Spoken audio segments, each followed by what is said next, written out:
ನಾನು ಶ್ರೀಮಂತರ ಮನೆಯೊಂದರಲ್ಲಿ ಮನೆ ಕೆಲಸಕ್ಕೆಂದು ಹೋಗ್ತಿದ್ದೆ. ಜೊತೆಯಲ್ಲಿ ನನ್ನ ಚಿಕ್ಕ ಮಗಳನ್ನ ಕೂಡ ಕರೆದುಕೊಂಡು ಹೋಗ್ತಿದ್ದೆ. ಅವರ ಮನೆಯಲ್ಲಿ ಎಲ್ಲರೂ ಊಟ ಮಾಡುವಾಗ ನನ್ನ ಮಗಳು ಕೂಡ, ಅಮ್ಮ, ನನಗೂ ಹೊಟ್ಟೆ ಹಸಿತಿದೆ, ನನಗೂ ಊಟ ಕೊಡಿ ಎಂದು ಹೇಳಿ ಅಳು ಶುರು ಮಾಡ್ತಿದ್ಲು. ಆಗ ನಾನು ಮೇಡಂ ಬಳಿ ಹೋಗಿ, ಮೇಡಂ, ನನ್ನ ಮಗಳಿಗೂ ಊಟ ಕೊಡಿ ಎಂದಾಗ ಅವರು ರಾತ್ರಿ ಏನಾದ್ರೂ ಮಾಡಿರೋ ಊಟ ಉಳಿದಿದ್ರೆ ಮಾತ್ರ ಅದನ್ನ ಕೊಡ್ತಿದ್ರು. ಇಲ್ಲದೇ ಇದ್ರೆ ಒಂದು ಎರಡು ಬಿಸ್ಕೆಟ್ ಅನ್ನ ಕೊಟ್ಟು ಸುಮ್ಮನಿರ್ತಿದ್ರು. ಆದ್ರೆ ಅದರಿಂದ ನನ್ನ ಮಗಳ ಹೊಟ್ಟೆ ತುಂಬುತ್ತಿರ್ಲಿಲ್ಲ. ಅವಳು ಇನ್ನೂ ಬೇಕೆಂದು ಹೇಳಿ ಹಠ ಮಾಡ್ತಿದ್ಲು. ಆಗ ನಾನು ಮತ್ತೆ ಹೋಗಿ ನಮ್ಮ ಮೇಡಂ ಬಳಿ, ಮೇಡಂ, ನೀವು ತಿನ್ನೋದ್ರಲ್ಲಿ ಒಂದ್ ಸ್ವಲ್ಪ ಊಟ ನನ್ನ ಮಗಳಿಗೂ ಕೊಡಿ ಎಂದಾಗ ಅವರು ನನ್ನ ಮುಖವನ್ನ ನೋಡಿ, ನೋಡು, ಅಡುಗೆ ಮನೆಯಲ್ಲಿ ನಾಯಿಗಂತ ಹೇಳಿ ಇಟ್ಟಿರೋ ಊಟ ಇದೆ, ಅದನ್ನೆತ್ಕೋ ಎಂದಾಗ ಅವರ ಮಾತನ್ನು ಕೇಳಿ ನನ್ನ ಹೃದಯ ಒಡೆದು ಹೋದ ಹಾಗಾಗೋಯ್ತು. ಅವರ ಮಾತನ್ನು ಸಹಿಸಲಾಗದೆ, ದುಃಖವನ್ನು ತಡೆಯಲಾಗದೆ ತಕ್ಷಣವೇ ನಾನು ನನ್ನ ಮಗಳನ್ನ ಎತ್ಕೊಂಡು ಸೀದಾ ಮನೆಗೆಂದು ಬಂದೆ. ಮನೆಗೆ ಬಂದ ನಾನು ಮನೆಯಲ್ಲಿದ್ದ ಅನ್ನವನ್ನ ನನ್ನ ಮಗಳಿಗೆ ತಿನ್ನಿಸಿ ಅವಳನ್ನ ಮಲಗಿಸಿ ನಾನು ದೇವರ ಬಳಿ ಕಣ್ಣೀರ್ ಹಾಕ್ತಾ, ಅಪ್ಪ ದೇವ್ರೆ, ನಮ್ಮಂತವ್ರಿಗೆ ಯಾಕಪ್ಪ ಇಂಥ ಕಷ್ಟ ಎಂದು ಹೇಳಿ ಕಣ್ಣೀರು ಹಾಕುತ್ತಾ ಇಡೀ ರಾತ್ರಿ ನಿದ್ದೆ ಬಾರದೆ ಇದೇ ಯೋಚನೆಯಲ್ಲಿ ರಾತ್ರಿಯನ್ನ ಕಳೆದೆ.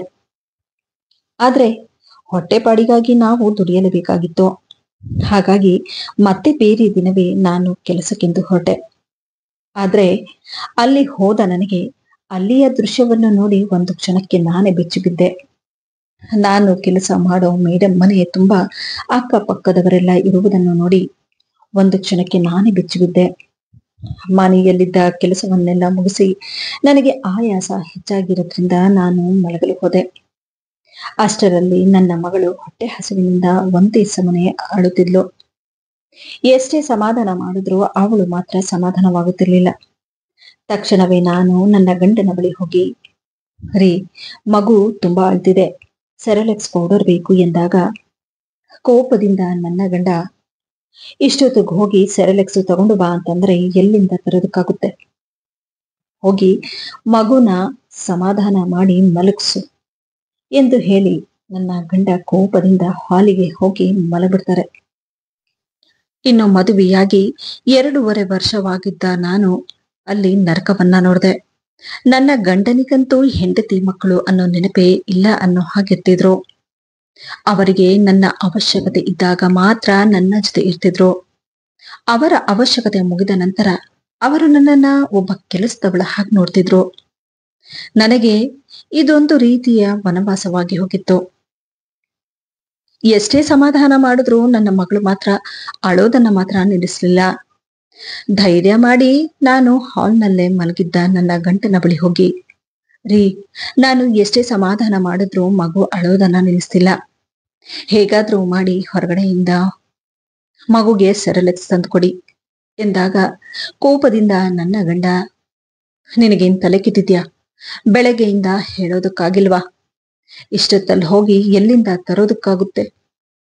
ರೀ, ನಾನು ಬೆಳಗ್ಗೆನೆ ನಿಮಗೆ ಹೇಳ್ದೆ, ಆದ್ರೆ ನೀವು ಅದನ್ನ ತಲೆಗೆ ಹಾಕೊಳ್ದೆ ಹೋದ್ರಿ. ಹೋಗ್ಲಿ, ನನ್ನ ಕೈಗೆ ದುಡ್ಡಾದ್ರೂ ಕೊಟ್ರೆ ನಾನೇ ಹೋಗಿ ತಗೊಂಡು ಬಂದ್ಬಿಡ್ತಿದ್ದೆ. ಅದು ಕೂಡ ಮಾಡೋದಿಲ್ಲ. ಈಗ ಮಗು ಹೊಟ್ಟೆ ಹಸುವಿನಿಂದ ಒಂದೇ ಸಮನೆ ಅಳ್ತಿದ್ದಾಳೆ. ಈಗಲೂ ಸಮಯ ಏನು ಜಾಸ್ತಿ ಆಗಿಲ್ಲ, ಮೆಡಿಕಲ್ ತೆಗ್ದಿರಬಹುದು, ತಗೊಂಡು ಬನ್ನಿ ಎಂದಾಗ ನನ್ನ ಗಂಡ ಕೋಪದಿದ್ದ, ನೀನು ಮಾಡೋ ಕೆಲಸಗಳಿಗೆಲ್ಲ ನನ್ನ ಮೇಲೆ ತಪ್ಪನ್ನ ಹಾಕ್ಬೇಡ, ನಾನೊಬ್ನೇ ಎಷ್ಟಂತ ಮಾಡೋದಕ್ಕಾಗುತ್ತೆ ಹೇಳು ಎಂದಾಗ ನನ್ನ ಗಂಡನ ಮಾತಿಗೆ ನಾನು, ಹಾಗಾದ್ರೆ ನಾನು ಕೂಡ ಏನು ಮಾಡೋದಕ್ಕಾಗುತ್ತೆ, ನೀವೇ ಹೇಳಿ ಎಂದಾಗ ನನ್ನ ಗಂಡ, ಹೋಗು ಸುಮ್ನೆ, ನನ್ನ ತಲೆ ತಿನ್ಬೇಡ, ಮಗುನ ಸುಧಾರ್ಸು ಎಂದಾಗ, ಅಲ್ಲರಿ, ಮಗುಗೆ ಹೊಟ್ಟೆ ಹಸಿತಿದೆ, ಹೇಗ್ ಸುಧಾರ್ಸೋದಕ್ಕಾಗುತ್ತೆ ಹೇಳಿ? ಹೋಗ್ಲಿ, ನಾನು ಕೆಲಸಕ್ಕೆ ಹೋಗ್ತೀನಿ ಅಂದ್ರು ಅದಕ್ಕೂ ಬೇಡ ಅಂತೀರ ಎಂದಾಗ ನನ್ನ ಗಂಡ, ನೀನು ಕೆಲ್ಸಕ್ಕೆ ಹೋಗ್ತೀಯಾ? ನಿನಗೆ ಯಾರು ಕೆಲಸ ಕೊಡ್ತಾರೆ? ನೀನೇನ್ ಓದಿದ್ಯಾ ಅಂತ ಹೇಳಿ ನಿನಗೆ ಕೆಲಸ ಸಿಗುತ್ತೆ ಎಂದಾಗ, ನೋಡಿ, ನಾನು ಮನೆ ಕೆಲಸನಾದ್ರೂ ಮಾಡಿ ನನ್ನ ಮಗು ಹಾಗೂ ನನ್ನ ಖರ್ಚನ್ನ ನೋಡ್ಕೊಳ್ತೀನಿ ಎಂದಾಗ ನನ್ನ ಗಂಡ, ಏನು ಏನ್ ಹೇಳ್ತಾ ಇದೀಯಾ? ಅದು ಸರಿನೇ ಬಿಡು, ನಿನ್ನ ಯೋಗ್ಯತೆಗೆ ಮನೆ ಕೆಲ್ಸನೇ ಸಿಗೋದು, ನಮ್ಮನೇಲಿ ನೀನು ಮನೆ ಕೆಲ್ಸಕ್ಕೆ ಹೋಗ್ತಿದೀಯಾ ಅಂತ ಗೊತ್ತಾದ್ರೆ ನನಗೆ ಮರ್ಯಾದೆ ಇರುತ್ತಾ? ಮತ್ತೇನು ಮಾಡ್ಲಿ ನಾನು ಹೇಳಿ? ಮಗು ನೋಡಿದ್ರೆ ಹೊಟ್ಟೆ ಹಸಿವಿನಿಂದ ಅಳ್ತಿದೆ. ಹೋಗಿ ಸೆರೆಲೆಕ್ಸ್ ತಗೊಂಡು ಬನ್ನಿ ಅಂತಂದ್ರೆ ನನ್ನ ಕೈಯಲ್ಲಿ ಆಗೋದಿಲ್ಲ ಅಂತೀರ. ಹೆಂಡತಿ ಮಕ್ಕಳನ್ನ ನೋಡಿಕೊಳ್ಳೋದಕ್ಕಾಗಲ್ಲ ಅಂತಂದ ಮೇಲೆ ಮದುವೆ ಯಾಕೆ ಮಾಡ್ಕೊಳ್ಬೇಕು ಎಂದ ತಕ್ಷಣ ನನ್ನ ಗಂಡನಿಗೆ ಎಲ್ಲಿಲ್ಲದ ಕೋಪ ಬಂದು ನನ್ನ ತಲೆಯ ಕೂದಲನ್ನ ಹಿಡಿದು ನನ್ನ ಕೆನ್ನೆಗೆ ಬಾರಿಸುತ್ತಾ, ಎಷ್ಟೇ ಮಾತಾಡ್ತಾ ಇದ್ಯಾ ನೀನು? ನಿನಗೆ ಬಾಯಿ ಜಾಸ್ತಿ ಆಗೋಗಿದೆ. ಇಷ್ಟು ಮಾತಾಡೋ ನಿನಗೆ ಈ ಮನೆಯಲ್ಲಿ ಜಾಗ ಇಲ್ಲ. ಒಂದು ಕ್ಷಣನೂ ನೀನು ಇಲ್ಲಿ ಇರಬಾರ್ದು. ಇಲ್ಲೇ ಇದ್ರೆ ನಾನೇನು ಮಾಡ್ತೀನೋ ನೋಡು. ಬೆಳಗಾದ ತಕ್ಷಣ ಮೊದಲು ನೀನು ನಿಮ್ಮಮ್ಮನ ಮನೆಗೆ ಹೋಗ್ಬೇಕು ಎಂದು ಹೇಳಿ ನನ್ನ ಗಂಡ ಕೋಪದಿಂದ ನನ್ನನ್ನ ತಳ್ಳಲು ಹೋಗ್ತಾರೆ. ಇಷ್ಟು ದಿನದಿಂದ ಎಲ್ಲವನ್ನೂ ಸಹಿಸಿಕೊಂಡು ಬಂದ ನನಗೆ ಮಗುವಿಗಾಗಿ ನನ್ನ ಗಂಡ ಮಾಡಿದ್ದ ವರ್ತನೆಯಿಂದಾಗಿ ನನಗೆ ಇನ್ನಷ್ಟು ಕೋಪ ಬರಲು ಶುರುವಾಯಿತು. ಕೋಪದಿಂದ ನಾನು ಕೂಡ ಹೆಂಡತಿ ಮಕ್ಕಳನ್ನ ಸಾಕೋದಕ್ಕಾಗದೆ ನಿಮ್ಮ ತಪ್ಪನ್ನ ನೀವು ಮುಚ್ಚೋದಕ್ಕೆ ಹೆಂಡತಿನ ಹೊಡೆಯೋದೊಂದೇ ಬಿಟ್ರೆ ಬೇರೆ ದಾರಿ ಏನಿದೆ ನಿಮ್ಗೆ ಎಂದು ಹೇಳಿ ಕೋಪದಿಂದ ನಾನು ರೂಮಿಗೆ ಬಂದ್ಬಿಟ್ಟೆ. ಆದ್ರೆ ಇದು ನನ್ನ ಮಗುವಿನ ಪ್ರಶ್ನೆಯಾಗಿತ್ತು. ದಿನೇ ದಿನೇ ನನ್ನ ಗಂಡನ ಈ ವರ್ತನೆಯಿಂದಾಗಿ ನಾನು ಕೂಡ ಬೇಸತ್ತಿ ಹೋಗಿದ್ದೆ. ಹಾಗಾಗಿ ಅಂದು ನಾನು ಮಗುವಿಗೆ ಕಷ್ಟಪಟ್ಟು ಸಮಾಧಾನ ಮಾಡಿ ಮನೆಯಲ್ಲಿದ್ದ ಬಿಸ್ಕೆಟ್ ಅನ್ನು ನೀರಿಗೆ ಹಾಕಿ ಮಗುವಿಗೆ ತಿನ್ನಿಸಿ ಮಲಗಿಸಿದೆ. ಆದರೆ ನನ್ನ ಮಗುವಿನ ಒದ್ದಾಟವನ್ನ ನೋಡಿ ಅಲ್ಲಿಗೆ ನನ್ನ ಮನಸ್ಸು ಒಡೆದು ಹೋಗಿತ್ತು. ಬೆಳಗಾದ ತಕ್ಷಣ ನಾನು ನನ್ನ ಮಗುವನ್ನ ಎತ್ಕೊಂಡು ಸೀದಾ ನನ್ನ ತಾಯಿ ಮನೆಗೆ ಬಂದ್ಬಿಟ್ಟೆ. ಬಾಗಿಲು ತೆಗೆದ ತಕ್ಷಣ ನನ್ನನ್ನು ನೋಡಿದ ನನ್ನ ತಾಯಿ ಗಾಬರಿ ಪಡುತ್ತಾ, ಅಯ್ಯೋ ಯಾಕಮ್ಮ, ಇಷ್ಟು ಬೆಳಗ್ಗೆ ಏನಾಯ್ತಮ್ಮ, ಏನಾಯ್ತು, ಬಾ ಒಳಗೆ ಎಂದು ಹೇಳಿ ನನ್ನ ಕೈಯಲ್ಲಿದ್ದ ಮಗುವನ್ನ ನನ್ನ ತಾಯಿ ಎತ್ಕೊಂಡಾಗ ನನ್ನ ತಾಯಿಯನ್ನು ನೋಡಿದ ತಕ್ಷಣ ನನಗೆ ದುಃಖ ತಡೆಯಲಾಗದೆ ಕಣ್ಣಲ್ಲಿ ನೀರು ಬಂತು. ಅಷ್ಟರಲ್ಲಿ ನನ್ನ ಅಣ್ಣ ಬಂದು, ಏನಿದು ನಿನ್ನ ಅವಸ್ಥೆ, ಮತ್ತೆ ಏನು ಮಾಡಿ ಕಳಿಸ್ದವನು, ಬಾಯಿ ಬಿಡಮ್ಮ, ಮತ್ತೆ ಏನ್ ಕಿರಿಕಿರಿ ಮಾಡ್ದವನು ಎಂದ ತಕ್ಷಣ ನನ್ನ ಕಣ್ಣಲ್ಲಿ ಒಂದೇ ಸಮನೆ ಕಣ್ಣೀರು ಬರಲು ಶುರುವಾಯ್ತು.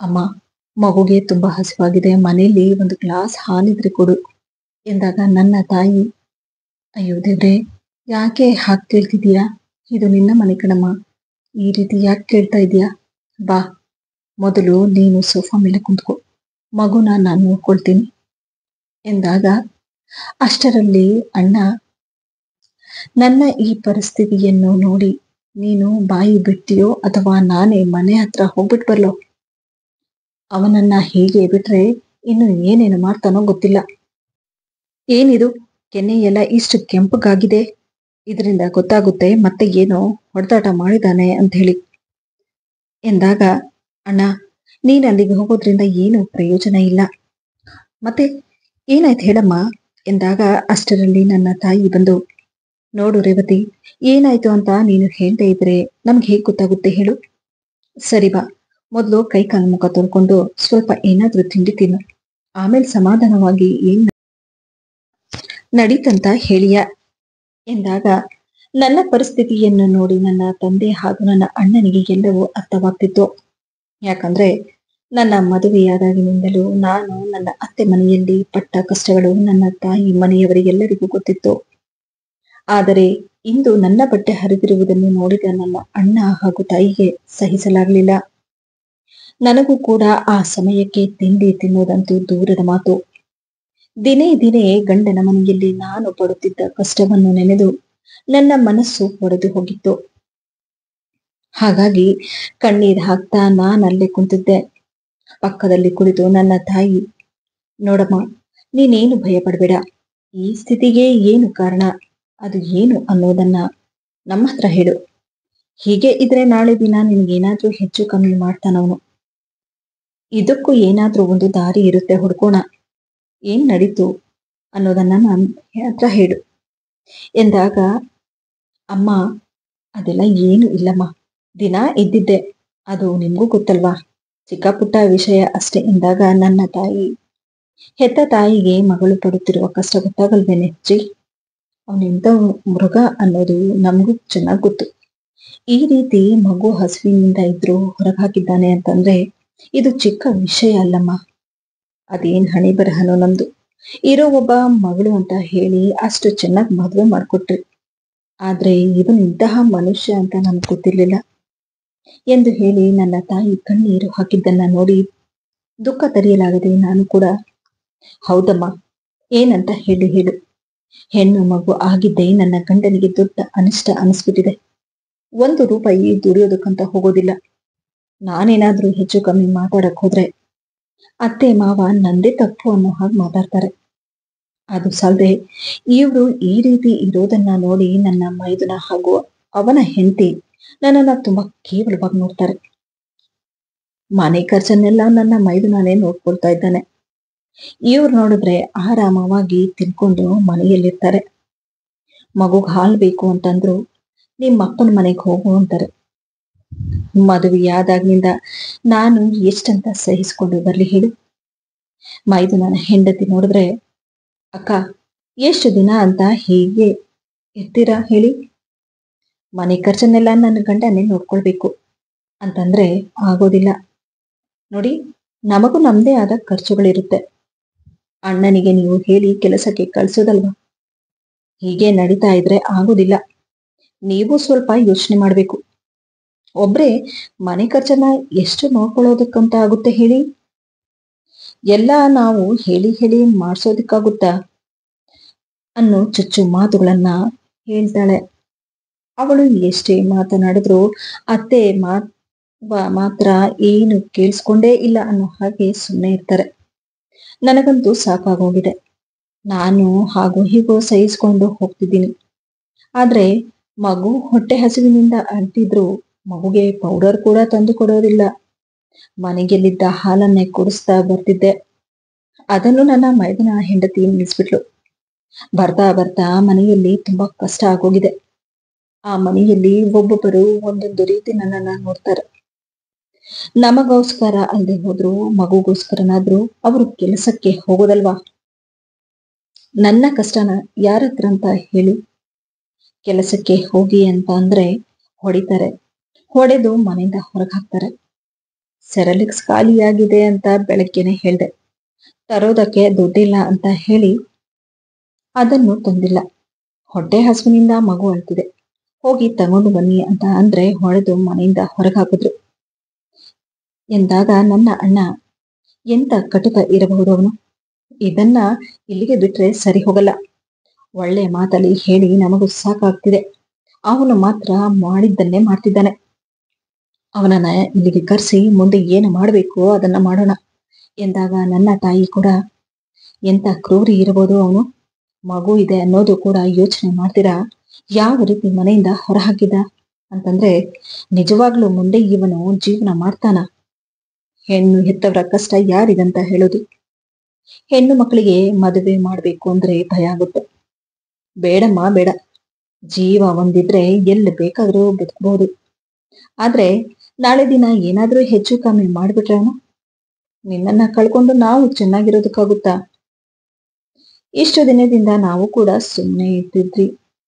ಅವನು ಇವತ್ತು ಸರಿ ಹೋಗ್ತಾನೆ, ನಾಳೆ ಸರಿ ಹೋಗ್ತಾನೆ ಅಂತ ಹೇಳಿ ಮಗಳನ್ನ ಕೂಡ ಸಮಾಧಾನ ಮಾಡಿ ಕಳಿಸ್ತಿದ್ವಿ. ಆದ್ರೆ ಯಾಕೋ ಇದು ಮಿತಿ ಮೀರ್ತಿದೆ. ಇದನ್ನ ಇಲ್ಲಿಗೆ ಬಿಟ್ರೆ ಇನ್ನೂ ಜಾಸ್ತಿ ಆಗುತ್ತೆ. ಈ ರೀತಿ ದಿನೇ ದಿನೇ ಕೊರಗೋ ಬದಲು ಇದಕ್ಕೇನಾದ್ರೂ ಒಂದು ಪರಿಹಾರ ಮಾಡೋಣ ಎಂದು ಹೇಳಿ ನನ್ನ ಅಣ್ಣ ಕೂಡ ತಕ್ಷಣವೇ ನನ್ನ ಗಂಡನಿಗೆ ಫೋನ್ ಮಾಡಿದ್ರು. ಆದ್ರೆ ಆತ ಇಲ್ಲಿಗೆ ಬರೋದಕ್ಕೆ ನಿರಾಕರಿಸ್ಬಿಟ್ರು. ಆದ್ರೂ ನನ್ನ ಅಣ್ಣ, ನೀನು ಬರದೇ ಇದ್ರೆ ನಾವೇ ಅಲ್ಲಿಗೆ ಬರ್ತೀವಿ ಎಂದಾಗ ನನ್ನ ಗಂಡ ತಕ್ಷಣವೇ ಅಲ್ಲಿಂದ ನನ್ನ ತಾಯಿ ಮನೆಗೆ ಬಂದ. ಅವನನ್ನು ನೋಡಿದ ತಕ್ಷಣ ನನ್ನ ಅಣ್ಣನಿಗೆ ಎಲ್ಲಿಲ್ಲದ ಕೋಪ ಬಂತು. ಅಲ್ಲಪ್ಪ, ಈ ರೀತಿ ಹೊಡೆದು ಕಳಿಸಿದ್ಯಲ್ಲ, ನಿನ್ನ ಮನೆಯಲ್ಲಿ ಹೆಣ್ಮಕ್ಳು ಇದ್ದಿದ್ರೆ ಅವರಿಗೂ ಇದೇ ರೀತಿ ಆಗಿದ್ರೆ ನೀನು ಏನು ಮಾಡ್ತಿದ್ದೆ ಎಂದಾಗ, ನೋಡಿ, ನಮ್ಮ ಮನೆಯಲ್ಲಿ ನಾವು ಹೇಗಿರ್ತೀರೋ ಅವಳು ಕೂಡ ಹಾಗೆ ಇರಬೇಕು. ಹೌದು, ನಾನ್ ದುಡಿಯೋದಕ್ಕೆ ಹೋಗಲ್ಲ, ಏನೀಗ? ನಿನ್ನ ತಂಗಿ ಮೇಲೆ ನಿನ್ಗೆ ಅಷ್ಟೊಂದು ಕನಿಕರ ಇದ್ರೆ ಇಲ್ಲೇ ಇಟ್ಕೋ ಎಂದಾಗ ಕೋಪದಿಂದ ನನ್ನ ಅಣ್ಣ, ನಿನಗೆ ಈ ಹೆಂಡತಿ ಮಕ್ಕಳನ್ನ ಸಾಕೋ ಯೋಗ್ಯತೆ ಇಲ್ಲ ಅಂತಂದ್ಮೇಲೆ, ದುಡಿಯೋದಕ್ಕೆ ಹೋಗಲ್ಲ ಅಂತಂದ್ಮೇಲೆ ಮದುವೆ ಏನಕ್ಕಯ್ಯ ಮಾಡ್ಕೊಂಡೆ? ಬೇರೆಯವರ ಹೆಣ್ಣುಮಕ್ಕಳ ಬಾಳನ್ನ ಹಾಳು ಮಾಡೋದಕ್ಕ ಎಂದ ತಕ್ಷಣ ಮಾತಿಗೆ ಮಾತು ಬೆಳೆದು ನನ್ನ ಗಂಡ ನನ್ನ ಅಣ್ಣನಿಗೆ ಹೊಡೆಯಲು ಬಂದ. ಅಲ್ಲಿಗೆ ನನ್ನ ಗಂಡ ನನ್ನ ಅಣ್ಣನನ್ನು ಹೊಡೆಯಲು ಬಂದಿದ್ದನ್ನು ನೋಡಿ ನನ್ನ ತಂದೆ ನನ್ನ ಗಂಡನನ್ನು ಹೊಡೆದು ಮನೆಯಿಂದ ಹೊರಹಾಕ್ತಾರೆ. ಅದೇ ಕೋಪದಿಂದ ನನ್ನ ಗಂಡ ನಿನ್ನ ಸುಮ್ಮನೆ ಬಿಡಲ್ಲ ನಾನು ಎಂದು ಹೇಳುತ್ತಾ ಕೋಪದಿಂದ ಅಲ್ಲಿಂದ ಹೊರಟೋಗ್ತಾನೆ. ಪಶ್ಚಾತ್ತಾಪದಿಂದ ನನ್ನ ಗಂಡ ಮನೆಗೆ ಬರ್ತಾನೆ ಅನ್ಕೊಂಡಿದ್ವಿ. ಆದ್ರೆ ಆತ ಜಗಳ ಮಾಡೋದಕ್ಕಂತಾನೆ ಬಂದಿದ್ದಾರೆ ಅನ್ನೋದು ಗೊತ್ತಾದಾಗ ಒಂದು ಕ್ಷಣಕ್ಕೆ ನನ್ನ ಮನಸ್ಸು ಒಡೆದು ಹೋದ ಹಾಗಾಗೋಯ್ತು. ಇದನ್ನೆಲ್ಲ ನೋಡಿದ ನನ್ನ ಮನಸ್ಸು ಇನ್ನಷ್ಟು ಕುಗ್ಗಿ ಹೋಯ್ತು. ಗಂಡನ ಮೇಲೆ ಕರುಣೆ ಎಂತು ದೂರದ ಮಾತು. ನನಗೆ ಅವನ ಹೆಂಡತಿ ಅನಿಸಿಕೊಳ್ಳುವುದಕ್ಕೂ ಮನಸ್ಸಾಗುತ್ತಿರ್ಲಿಲ್ಲ. ನನ್ನ ಮನಸ್ಸು ಅಷ್ಟೊಂದು ನೊಂದು ಹೋಗಿತ್ತು. ಯಾಕಂದ್ರೆ ಮದುವೆಯಾದಾಗಿನಿಂದಲೂ ಗಂಡನ ಜೊತೆ ಒಂದು ದಿನಾನು ನಾನು ಸಂತೋಷವಾಗಿ ಇದ್ದವಳಲ್ಲ. ಆದರೆ ಇಂದು ಅದು ಮಿತಿ ಮೀರಿ ಹೋಗಿತ್ತು. ಇನ್ನು ಈ ವಿಷಯ ಡೈವರ್ಸ್ಗೆ ಹೋಗುತ್ತೆ ಅನ್ನೋದು ಕೂಡ ನನಗೆ ಗೊತ್ತಿತ್ತು. ಯಾಕಂದ್ರೆ ನನ್ನ ಗಂಡನ ಬುದ್ಧಿ ನನಗೆ ಚೆನ್ನಾಗಿ ಗೊತ್ತಿತ್ತು. ಆತ ಬೇಡ ಅಂದ ಮೇಲೆ ಅದು ಅಲ್ಲಿಗೆ ಮುಗಿಯುತ್ತೆ. ಇನ್ನು ಮುಂದೆ ಹೆಚ್ಚು ಮಾತಾಡಿ ಏನು ಪ್ರಯೋಜನ ಇಲ್ಲ ಅನ್ನೋದು ನನಗೆ ಅರ್ಥವಾಗಿತ್ತು. ನಮ್ಮ ಈ ಸಂಬಂಧ ಕೊನೆಗೂ ಡೈವರ್ಸ್ಗಾಗಿ ಮುಕ್ತಾಯವಾಗುತ್ತೆ ಎಂದು ಕೊಂಡಿದ್ದ ನನಗೆ ಇಲ್ಲಿಂದ ಜಗಳ ಮಾಡಿಕೊಂಡು ಹೋದ 8 ದಿನಕ್ಕೆ ಆಕ್ಸಿಡೆಂಟ್ ಒಂದರಲ್ಲಿ ನನ್ನ ಗಂಡ ತೀರಿಕೊಂಡು ಎನ್ನುವ ವಿಷಯ ನಮಗೆ ಗೊತ್ತಾಗುತ್ತೆ. ಹೆಣ್ಣು ಮಗು ಆಯ್ತು ಅನ್ನೋ ಕಾರಣದಿಂದಾಗಿ ಹೆಂಡತಿ ಅನ್ನೋ ಸ್ಥಾನದಿಂದ ದೂರ ಇಟ್ಟಿದ್ದ ನನ್ನ ಗಂಡ ಹೋದ ವಿಷಯವನ್ನು ಕೇಳಿ ನನ್ನ ಮನಸ್ಸಿನಲ್ಲಿ ಯಾವುದೇ ರೀತಿ ದುಃಖ ಅನ್ನೋದಿರಲಿಲ್ಲ. ನಾನೊಂದು ರೀತಿ ಮಾನಸಿಕವಾಗಿ ಕುಗ್ಗಿ ಹೋಗಿದ್ದೆ. ನನಗೆ ಏನು ಮಾಡಬೇಕು ಅನ್ನೋದು ಗೊತ್ತಾಗ್ಲಿಲ್ಲ. ಆದರೂ ಶಾಸ್ತ್ರಕ್ಕಾಗಿ ಅಂತ ಹೇಳಿ ನಾವು ಕೂಡ ಅಲ್ಲಿಗೆ ಹೋದ್ವಿ. ಆದ್ರೆ ಅಲ್ಲಿಗೆ ಹೋದ ಮೇಲೆ ನಮ್ಮ ಅತ್ತೆ ನನ್ನ ಜೊತೆ ಮಾಡಿದ ಕೆಲಸವನ್ನ ನಾನು ಒಂದು ಕ್ಷಣಕ್ಕೆ ಬಿಚ್ಚಿಬಿದ್ದೆ. ಮನೆಯ ಹತ್ತಿರ ಹೋದ ನಮಗೆ ನನ್ನನ್ನು ನೋಡಿದ್ದೇ ತಡ ನನ್ನ ಅತ್ತೆ ನನಗೆ ಶಾಪ ಹಾಕಲು ಶುರು ಮಾಡಿದ್ರು. ಅಯ್ಯೋ ದೇವ್ರೆ, ನನ್ನ ಮಗನನ್ನೇ ತಿಂದಾಕ್ಬಿಟ್ಟೇಲಿ ನೀನು. ನಿಮ್ ಮನೆಯವರೆಲ್ಲ ಮಾಡಿದ ಕೆಲಸಕ್ಕೆ ಇವತ್ತು ನಾನು ನನ್ನ ಮಗನನ್ನ ಕಳ್ಕೊಂಡೆ ಎಂದು ಹೇಳಿ ನನಗೆ ಶಾಪ ಹಾಕುತ್ತಾ ಕಣ್ಣೀರು ಹಾಕುತ್ತಿರುವುದನ್ನು ಅಕ್ಕ ಪಕ್ಕದವರೆಲ್ಲ ನೋಡಿ ಒಬ್ಬರಿಗೊಬ್ಬರು ಆಡಿಕೊಳ್ಳುವುದಕ್ಕೆ ಶುರು ಮಾಡಿದ್ರು. ತಮ್ಮ ಮಗ ಮಾಡಿದ ತಪ್ಪನ್ನ ಮುಚ್ಚಿಟ್ಟು ಎಲ್ಲರ ಮುಂದೆ ನನ್ನನ್ನ ಅವಮಾನ ಮಾಡಿದ್ರು. ಆದ್ರೆ ಅವರ ಮಗ ಕುಡಿದು ಆಕ್ಸಿಡೆಂಟ್ ಆಗಿರೋ ವಿಷಯ ಮಾತ್ರ ಅವರು ಬಾಯಿ ಬಿಡಲಿಲ್ಲ. ಎಲ್ಲರ ಮುಂದೆ ನನ್ನನ್ನೇ ಕೀಳಾಗಿ ನೋಡ್ತಾ ಶಾಪ ಹಾಕಲು ಶುರು ಮಾಡಿದ್ರು. ಮೊದಲೇ ಇವರಿಂದಾಗಿ ನನ್ನ ಮನಸ್ಸು ಕಲ್ಲಾಗಿ ಹೋಗಿತ್ತು. ಯಾರೇನೇ ಅಂದ್ರೂ ನಾನು ಮಾತ್ರ ಮೌನವಾಗಿಯೇ ಕುಂತಿದ್ದೆ. ನಾನು ಕೂಡ ತಿರುಗಿ ಮಾತಾಡೋ ಪರಿಸ್ಥಿತಿಯಲ್ಲೂ ಕೂಡ ಇರಲಿಲ್ಲ. ಆದ್ರೆ ನನ್ನ ಅತ್ತೆಗೆ ಸೊಸೆಯಾಗಿ ನನ್ನ ತಪ್ಪುಗಳೇ ಕಾಣಿಸುತ್ತಿದ್ದೇ ಹೊರತು ಮದುವೆಯಾದಾಗಿನಿಂದ ಅವರ ಮಗ ನನ್ನ ಜೊತೆ ಮಾಡಿದ ತಪ್ಪುಗಳು ಮಾತ್ರ ಅವರಿಗೆ ಕಾಣಿಸ್ತಾ ಇರಲಿಲ್ಲ. ಮದುವೆಯಾದಾಗಿನಿಂದ ಅವರ ಮನೆಯಲ್ಲಿ ನಾನು ಪಟ್ಟ ಕಷ್ಟ ನನಗ್ ಮಾತ್ರ ಗೊತ್ತಿತ್ತು. ನನ್ನನ್ನ ಅಲ್ಲದೆ ಹೋದ್ರು ಆ ಮಗುವಿನ ಮುಖವನ್ನಾದ್ರೂ ನೋಡಿ ನನ್ನ ಗಂಡ ಚೆನ್ನಾಗಿರ್ಬಹುದಾಗಿತ್ತು. ಸದ್ಯಕ್ಕೆ ನಾನು ಏನ್ ಹೇಳಿ ಏನು ಪ್ರಯೋಜನ ಇಲ್ಲ ಅನ್ನೋದು ಕೂಡ ನನಗೆ ಗೊತ್ತಿತ್ತು. ಈ ಎಲ್ಲ ಕಹಿ ನೆನಪುಗಳು ಹಾಗೂ ನನಗೆ ಕೊಟ್ಟ ಕಷ್ಟಗಳೆಲ್ಲ ನನ್ನ ಗಂಡನ ಜೊತೆಗೆ ಹೊರಟೋಯ್ತು ಅನ್ನೋ ಸಮಾಧಾನ ಅಂತೂ ನನಗಿತ್ತು. ಕಾರ್ಯ ಎಲ್ಲ ಮುಗಿದ ತಕ್ಷಣ ನಾವು ಅಲ್ಲಿಂದ ಬಂದ್ಬಿಟ್ವಿ. ಆದ್ರೆ ಮನೆಗೆ ಬಂದ ನನಗೆ ಮನೆಯವರೆಲ್ಲ ಈ ಮಗುನ ಯಾಕೆ ಇಟ್ಕೊಂಡಿದ್ಯಾ? ಜೀವನ ಪೂರ್ತಿ ಅವನು ನಿನಗೆ ಕೊಟ್ಟಿರೋ ಕಷ್ಟ ಸಾಲ್ದ. ಈ ಮಗುನ ನಿಮ್ಮ ಅತ್ತೆ ಮನೆಯಲ್ಲಿ ಬಿಟ್ಟು ಬಾ, ಅವರೇ ಸಾಕ್ಲಿ. ಅವನು ಮಾಡಿರೋ ತಪ್ಪಿಗೆ ನೀನು ಜೀವನ ಪೂರ್ತಿ ಕಷ್ಟಪಡ್ಬೇಕಾ? ಅವರು ಮಾತ್ರ ಆರಾಮವಾಗಿರ್ಲಿ. ಮದುವೆಗಂತ ಹಾಕಿದ ಒಡವೆಗಳೆಲ್ಲ ತಿಂದ್ಬಿಟ್ರು. ಮಗನ ಮಗು ಅನ್ನೋದು ಕೂಡ ಅವರಿಗೆ ಕರುಣೆ ಇಲ್ಲ ಅಂತಂದ್ರೆ ಇಂಥ ಜನ ಅವರು ಎಂದು ಹೇಳಿ ನನ್ನ ಅಣ್ಣ ಹೇಳಿದಾಗ ಅವರ ಮಾತನ್ನು ಕೇಳಿ ನನ್ನ ಮನಸ್ಸಿನಲ್ಲಿ ಒಂದು ರೀತಿ ಭಯ ಶುರುವಾಯ್ತು. ನನ್ನ ಮಗಳೇ ನನ್ನ ಪ್ರಪಂಚವಾಗಿದ್ಲು. ನನ್ನ ಮಗಳಿಗೋಸ್ಕರ ನಾನು ಪಟ್ಟಿರೋ ಕಷ್ಟ ಅಷ್ಟಿಷ್ಟಲ್ಲ ಅನ್ನೋದು ನನಗ್ ಮಾತ್ರ ಗೊತ್ತಿತ್ತು.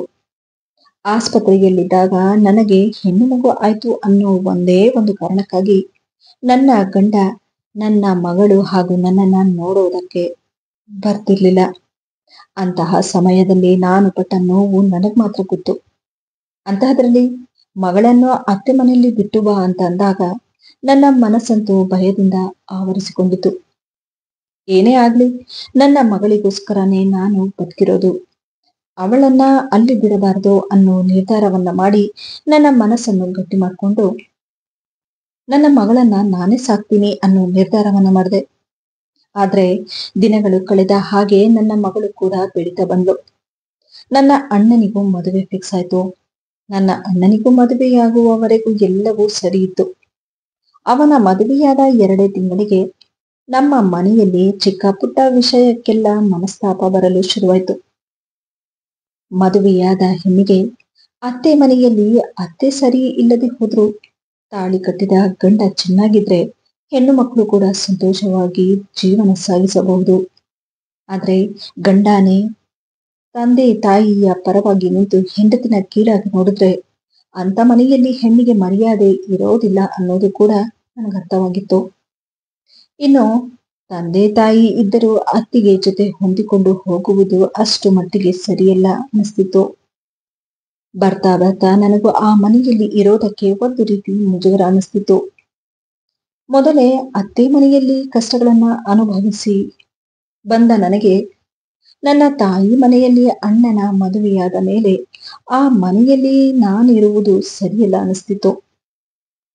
ಹಾಗಾಗಿ ಸದ್ಯಕ್ಕಂತೂ ನಾನು ಮನೆ ಬಿಟ್ಟು ಹೋಗೋ ಪರಿಸ್ಥಿತಿಯಲ್ಲೂ ಕೂಡ ಇರ್ಲಿಲ್ಲ. ಹಾಗಾಗಿ ನಾನು ಕೂಡ ಎಲ್ಲಾದ್ರೂ ಕೆಲಸಕ್ಕೆ ಹೋಗೋಣ ಅನ್ನೋ ನಿರ್ಧಾರವನ್ನ ಮಾಡಿದೆ. ಆದ್ರೆ ನನ್ನ ಹಣೆ ಬರಹಕ್ಕೆ ನಾನಷ್ಟೇನು ಓದಿಲ್ಲ. ಹಾಗಾಗಿ ನನಗೆ ಈಸಿಯಾಗಿ ಕೆಲಸ ಸಿಗುವುದು ಕೂಡ ಅಷ್ಟು ಸುಲಭದ ಮಾತಾಗಿರ್ಲಿಲ್ಲ. ಆದ್ರೆ ನಾನು ಮಾತ್ರ ಕೆಲಸಕ್ಕೆ ಹೋಗಲೇಬೇಕು ಅನ್ನೋ ನಿರ್ಧಾರವನ್ನ ಮಾಡಿ ಕೆಲಸವನ್ನ ಹುಡುಕಿಕೊಂಡು ಹೋದೆ.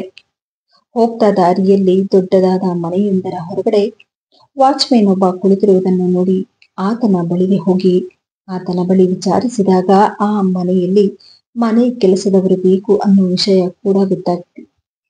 ತಕ್ಷಣವೇ ನಾನು ಮನೆ ಕೆಲಸಕ್ಕೆಂದು ಸೇರ್ಕೊಂಡೆ. ಮೊದಲೇ ಓದು ಬರಹ ಗೊತ್ತಿಲ್ಲದೆ ಇರೋ ನನಗೆ ನಾನಿರೋ ಪರಿಸ್ಥಿತಿಯಲ್ಲಿ ನನಗೆ ಒಂದು ಕೆಲಸ ಸಿಕ್ಕಿರೋದು ಅದೃಷ್ಟ ಅನಿಸ್ತಿತ್ತು. ಕಷ್ಟಪಟ್ಟು ದುಡಿಯುವುದು ನನ್ನ ಮಗಳನ್ನ ಸಾಕಿ ಅವಳಿಗೆ ಒಳ್ಳೆ ಭವಿಷ್ಯವನ್ನ ಕೊಡಬೇಕು ಅನ್ನೋ ಹಠ ಬಂತು. ಹಾಗಾಗಿ ಕೆಲಸ ಯಾವುದಾದರೆ ಕಷ್ಟಪಟ್ಟು ದುಡಿಯೋದ್ರಲ್ಲಿ ತಪ್ಪೇನಿಲ್ಲ ಎಂದು ಹೇಳಿ ಮನೆ ಕೆಲಸಕ್ಕೆಂದು ಹೋದೆ. ಆದ್ರೆ ನನ್ನ ಮಗಳು ನನ್ನನ್ನ ಬಿಟ್ಟು ಒಂದು ದಿನಾನು ಇದ್ದವಳಲ್ಲ. ಅಮ್ಮನ ಹತ್ರ ಬಿಟ್ಟು ಹೋಗೋಣ ಅಂತಂದ್ರೆ 1 ದಿನ 2 ದಿನ ಇದ್ರು 3ನೇ ದಿನ ಅಮ್ಮ ಬೇಕು ಅಂತಿದ್ಲು. ಅದ್ರಲ್ಲೂ ನನ್ನ ಅತ್ತಿಗೆ ಇರೋ ಮನೆಯಲ್ಲಿ ನನಗೂ ಕೂಡ ಬಿಟ್ಟು ಹೋಗೋದು ಅಷ್ಟೇನು ಸರಿ ಅನಿಸ್ತಿರ್ಲಿಲ್ಲ. ಹಾಗಾಗಿ ನನ್ನ ಮಗಳನ್ನು ನಾನು ಜೊತೆಯಲ್ಲೇ ಕರೆದುಕೊಂಡು ಕೆಲಸಕ್ಕೆ ಬಂದ್ ಬಿಡ್ತಿದ್ದೆ. ಆದ್ರೆ ಕೆಲವೊಮ್ಮೆ ನಾನು ಹೋಗುತ್ತಿದ್ದ ಆ ಮನೆಯಲ್ಲಿ ಕೆಲವೊಮ್ಮೆ ಫಂಕ್ಷನ್ಸ್ ಆದಾಗಲೆಲ್ಲ ನನಗೆ ಕೆಲಸ ಜಾಸ್ತಿ ಇರ್ತಿತ್ತು. ಹಾಗಾಗಿ ನಾನು ಕೆಲಸದಲ್ಲಿ ತೊಡಗ್ತಿದ್ದೆ. ಆದರೆ ಕೆಲವೊಮ್ಮೆ ನನ್ನ ಮಗಳಿಗೆ ಹೊಟ್ಟೆ ಹಸಿವು ಹೆಚ್ಚಾಗಿ ಅಳುವುದನ್ನ ಶುರು ಮಾಡ್ತಿದ್ಲು. ಆದರೆ ಮೊದಲೇ ಅವರು ದೊಡ್ಡ ಶ್ರೀಮಂತರು. ಅದ್ರಲ್ಲೂ ನಮ್ಮಂತವ್ರ ಹತ್ರ ಅವರು ಜಾಸ್ತಿ ಮಾತು ಇಟ್ಕೊಳ್ಳೋದಿಲ್ಲ. ನಾವು ಮಾಡೋ ಕೆಲಸಕ್ಕೆ ತಕ್ಕ ದುಡ್ಡನ್ನ ಕೊಟ್ಟು ಕಳಿಸ್ತಿದ್ರು. ಅಂದು ಕೂಡ ನನ್ನ ಮಗಳು ಒಂದೇ ಸಮನೆ ಹಸಿವಿನಿಂದ ಅಳುತ್ತಿರುವುದನ್ನ ನೋಡಿದ ನಾನು ಅವರ ಬಳಿ ಹೋಗಿ, ಮೇಡಮ್, ನನ್ನ ಮಗಳು ಒಂದೇ ಸಮನೆ ಅಳ್ತಿದ್ದಾಳೆ, ತಿನ್ನೋದಕ್ಕೆ ಏನಾದ್ರೂ ಕೊಡಿ ಎಂದಾಗ, ನೋಡು, ಅಡುಗೆ ಮನೆಯಲ್ಲಿ ನಾಯಿಗಂತ ಒಂದು ಸ್ವಲ್ಪ ಅನ್ನ ಇಟ್ಟಿದ್ದೀನಿ, ಎತ್ಕೋ ಹೋಗು ಎಂದಾಗ ಆ ಕ್ಷಣಕ್ಕೆ ನನ್ನ ಮನಸ್ಸು ಭಾರವಾಗಲು ಶುರುವಾಯಿತು.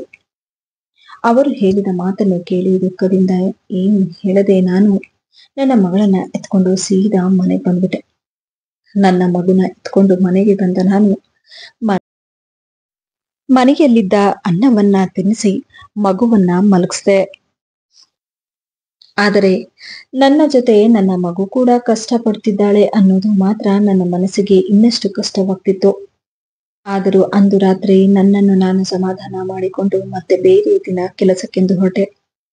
ಆದರೆ ನಾನು ಕೆಲಸ ಮಾಡುವವರ ಮನೆಯಲ್ಲಿ ನಡೆದ ಘಟನೆಯನ್ನ ನೋಡಿ ಒಂದು ಕ್ಷಣಕ್ಕೆ ನಾನೇ ಬೆಚ್ಚಿಬಿದ್ದೆ. ಮನೆಯ ಹೊರಗಡೆ ಅಕ್ಕಪಕ್ಕದವರೆಲ್ಲ ನಿಂತಿದ್ರು. ನಾನು ಕೆಲಸ ಮಾಡೋ ಆ ಮೇಡಮ್ ತನ್ನ ಮಗನಿಗೆ ನೀರನ್ನ ಕುಡಿಸುತ್ತಾ ಜೋರಾಗಿ ಅಳುತ್ತಿರುವುದು ನನ್ನ ಗಮನಕ್ಕೆ ಬಂತು. ಅಲ್ಲಿ ವಿಚಾರಿಸಿದಾಗ ನನಗೆ ಗೊತ್ತಾಗಿದ್ದು, ಅವರು ಸಾಕುತ್ತಿದ್ದ ಆ ನಾಯಿ ಆ ಮಗುವಿಗೆ ಕಚ್ಚಿರೋದ್ರಿಂದ ಆತನ ಪರಿಸ್ಥಿತಿ ತುಂಬಾ ಕೆಟ್ಟಿತ್ತು ಅನ್ನೋದು ನನಗೆ ಗೊತ್ತಾದಾಗ ನನಗೂ ಒಂದು ರೀತಿ ಗಾಬರಿ ಶುರುವಾಯ್ತು.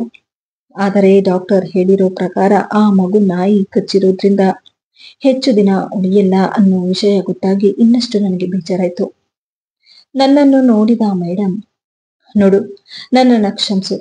ನೆನ್ನೆ ನೀನೇನು ಶಾಪ ಹಾಕಿ ಹೋದೋ ನನಗಂತೂ ಗೊತ್ತಿಲ್ಲ.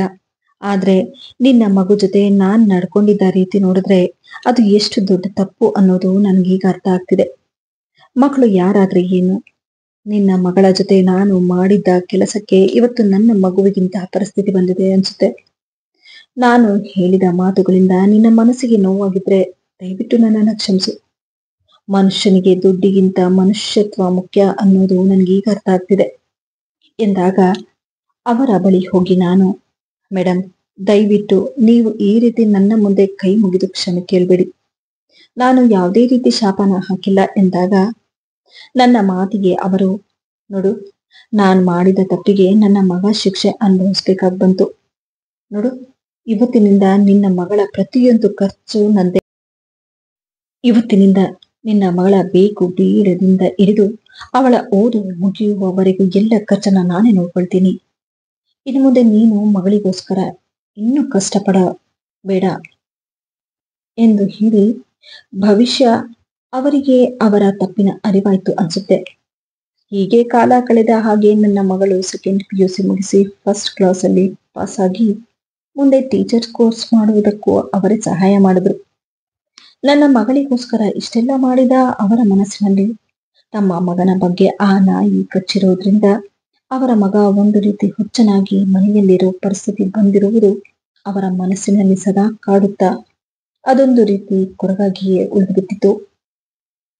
ಈ ವಿಡಿಯೋದಿಂದ ನಿಮಗೇನಾದರೂ ಉಪಯೋಗವಾದಲ್ಲಿ ವಿಡಿಯೋಗೆ ಒಂದು ಲೈಕ್ ಮಾಡಿ, ಆದಷ್ಟು ನನ್ನ ವಿಡಿಯೋಸ್ ಅನ್ನ ಶೇರ್ ಮಾಡಿ ಹಾಗೂ ನನ್ನ ಚಾನೆಲ್ ಅನ್ನ ಸಬ್ಸ್ಕ್ರೈಬ್ ಮಾಡುವುದನ್ನ ಮರೆಯಬೇಡಿ.